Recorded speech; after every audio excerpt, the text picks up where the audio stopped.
Assalamualaikum warahmatullahi wabarakatuh. Perkenalkan, nama saya Yasmin Hafizah Ratunsita.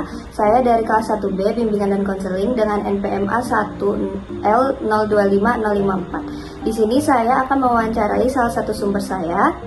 Saya Aurelvia Anastasia.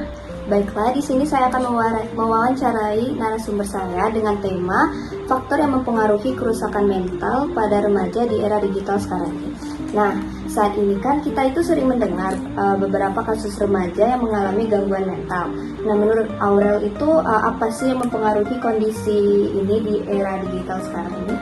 Kalau menurut saya itu ada banyak faktor utamanya. Yang pertama itu bisa dari penggunaan media sosial yang berlebihan, sehingga kebanyakan remaja itu bisa menggunakan kebanyakan media sosial itu sebagai tempat untuk membandingkan diri mereka sendiri dengan orang lain. Kemudian ada juga faktor yang kedua seperti dengan banyaknya mereka menggunakan media sosial yang berlebihan, itu tuh bisa menjadi adanya paparan konten negatif yang dimana seringkali kebanyakan orang-orang itu melakukan ujaran kebencian, cyberbullying, yang dimana itu tuh bisa melukai psikis mereka sendiri juga. Berarti dampaknya itu bukan dari diri sendiri ya? Berarti bisa jadi datang dari lingkaran digital? Ya, betul sekali. Selain itu adanya juga faktor yang kurang terkontrol dari orang tua, sehingga kebanyakan remaja itu menghabiskan waktu di dunia maya itu tanpa pendampingan orang tua, sehingga sulit membedakan antara waktu yang seharusnya mereka lakukan di dunia nyata dan di kehidupan mereka di sosial media. Nah, menurut dari Aurel sendiri, sisi dari sosialnya itu bagaimana sih pengaruhnya? Kalau menurut saya itu, kalau dari sisi sosial itu sangat kuat. Misalnya remaja yang kurang memiliki dukungan dari teman atau teman sebaya itu, mereka itu seringkali mencari validasi di sosial media.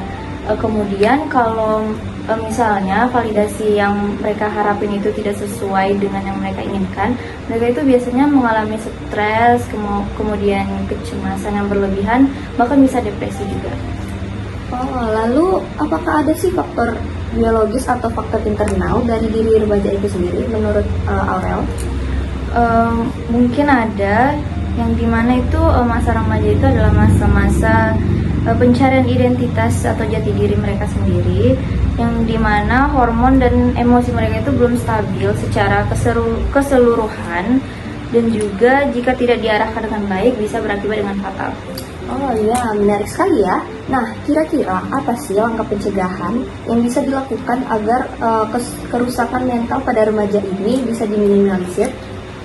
Kalau menurut saya itu langkah utamanya itu misalnya yang pertama ada edukasi yang baik secara positif dari sisi digital bagi mereka, agar mereka itu tahu bagaimana penggunaan teknologi itu secara benar dan akurat.